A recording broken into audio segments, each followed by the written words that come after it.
In this video, we're going to take a look at working with render passes in Octane for Cinema 4D. And for this video, I'm using the Cantina.c4d scene. So as you can see, I'm rendering an image right now of our bar scene with a little robot and the space pilot.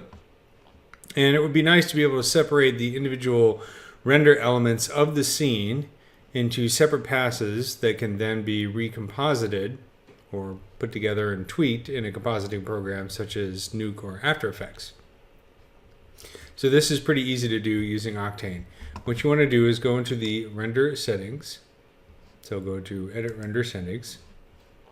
Let's make sure that we have Octane renderer, and then we can go to the render passes section and of course enable them. And then let's go down here to the passes themselves and pick which passes we want to use. And I'll just use a few for a simple example. So we can do, let's do diffuse direct, diffuse indirect, reflection direct, reflection indirect, and we'll do the reflection pass as well.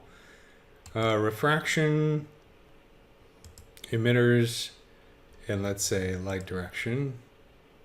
We also have info passes down here. So I'm going to turn on Z depth. And let's do ambient occlusion as well. So just kind of picking a few here. There's many more that we could choose from, obviously, but let's just take a look at how those work. So back to the live render view, you can see down at the bottom of the live render view, we've got a bunch of new buttons here that show us the various render passes that I've chosen in progress. So for instance, we have emitters, diffuse direct, diffuse indirect, reflection, reflection direct, reflection indirect, just the refractions, which are going to be these bits in the helmet right here, lighting direction, Z depth, and ambient occlusion. Let's go back to Z depth here. Make a quick change because obviously we're not seeing much here. So if we take a look at the info passes here, you can see there's a Z depth max, and it's currently set to 5 by default, which is not very far. So let's try 500 since this is a fairly large scene. And you can see it starts to update. So maybe that's too much. So let's try 250. And now you can see we're getting a grayscale image that represents the depth in the scene. And I can adjust that so that it's easier to see what's going on. So let's take a quick look at lighting passes. What I've done is I've added an Octane area light. So selected right here. And you can see it's this square right here, kind of illuminating the scene. Let's see, it's a little bit easier to see. There you go.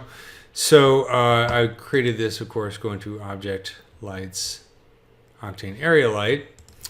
And if we take a look here, I've selected the light tag, and within the light tag, after I've set all the other settings, I've gone down here to light pass ID. I set that to 5. Again, it's an arbitrary number. If we take a look in the render settings under lighting passes, I've enabled ambient light and light pass 5.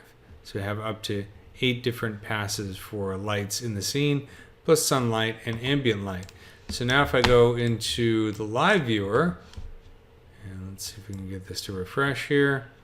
And then I can go down here to the bottom and I'll click that Li5 button. And that just shows the light coming from that one light that's been tagged for light pass 5 right here. And since I already have ambient light selected, I can also click on the ALI button and see just the ambient light in the scene. So all of these can be rendered out individually as images or as channels in a multi-channel EXR file, and then brought into a compositing program such as Nuke or After Effects, and then you can adjust as needed to create the perfect render. So very easy to set up and use.